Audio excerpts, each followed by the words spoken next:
joining us for the series called Word in Picture.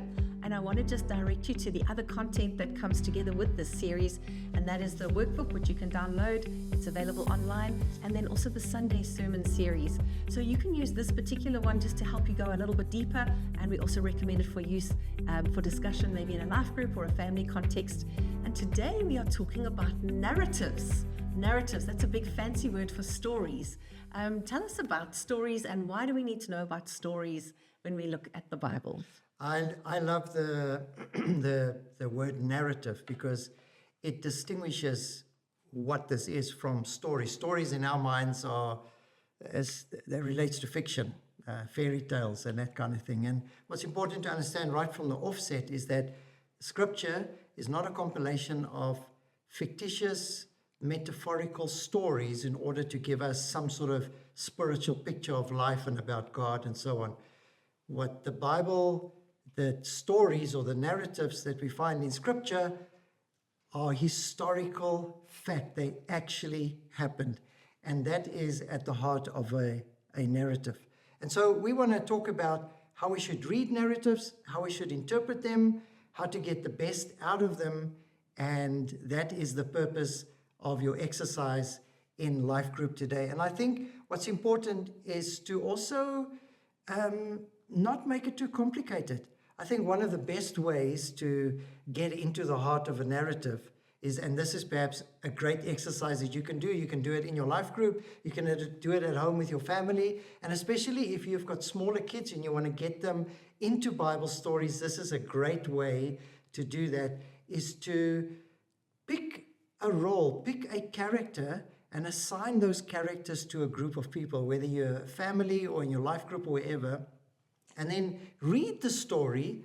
When you've read the story, try and relate from your character, from your perspective, how you felt, your emotions, what was fair, what wasn't unfair, how did you feel when so-and-so spoke to you, how did you feel in the situation that you were in, that the narrative dictates.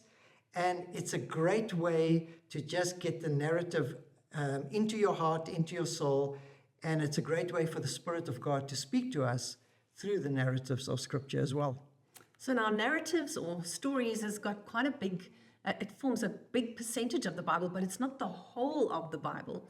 And just to highlight which the key narratives are, is we've got the Old Testament events, the living, breathing events, but we also have some other narratives like parables that Jesus told, which are also stories which use a similar interpretation, although there's a couple of extra layers to those. Yes. But that's not all that's in the Bible. We sometimes talk about the Bible as a library rather than a book. Do you want to tell us some more about the different books? And this is one of the greatest misconceptions about the Bible.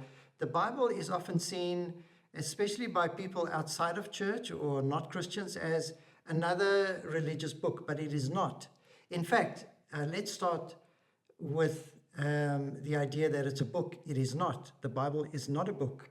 The Bible is actually a compilation or a library of 66 books or 66 writings, 66 pieces of literature. And this is what makes the Bible so fascinating. Those 66 books or pieces of literature were written over a period of 1,500 years by 40 different authors, ranging from shepherds right up to kings who had status.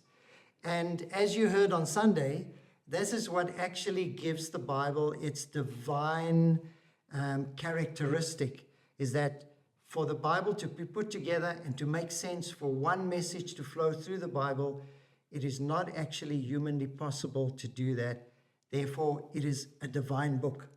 Well, that leads us into the question that you put in for the exercise for week 1, and that is to consider one of the narratives. And we've got a couple of options in the workbook. You can download that, or you can pick one up on Sunday at church.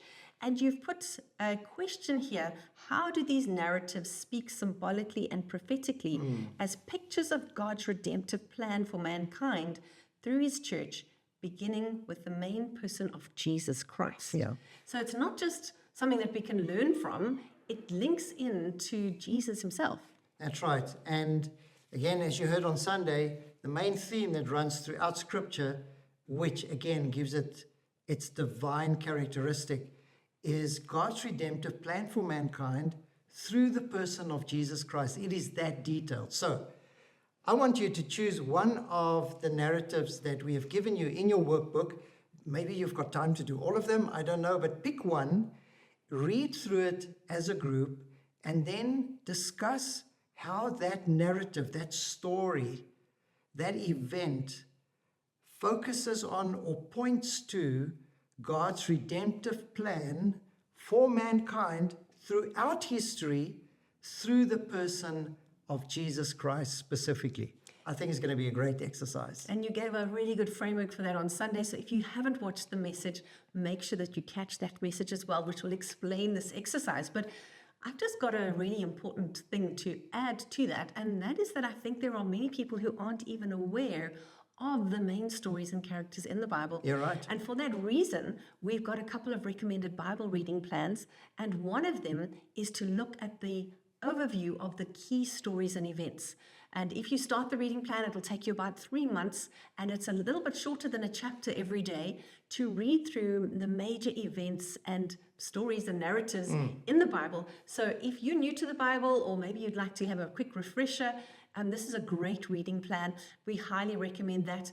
And when I first started reading the Bible, I was amazed to see a significant amount of the Bible is made up of the narratives. Yeah. Obviously, it's got the life of Jesus. It's got the life of the Old Testament patriarchs, Abraham, The history, Isaac, Jacob. Israel's history, Yes. yeah. So there's a lot of that in there.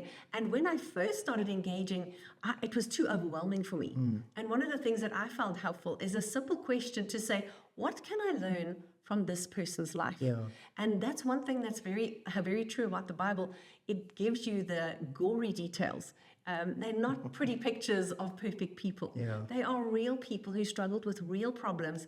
And even though they may have lived at a different time frame and in a different place, we can learn so much from their lives. And so for every narrative, have a look at those two key elements.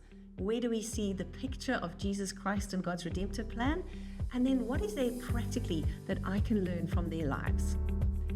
Well, we hope that you will have a great time in your life groups, and we will see you again soon.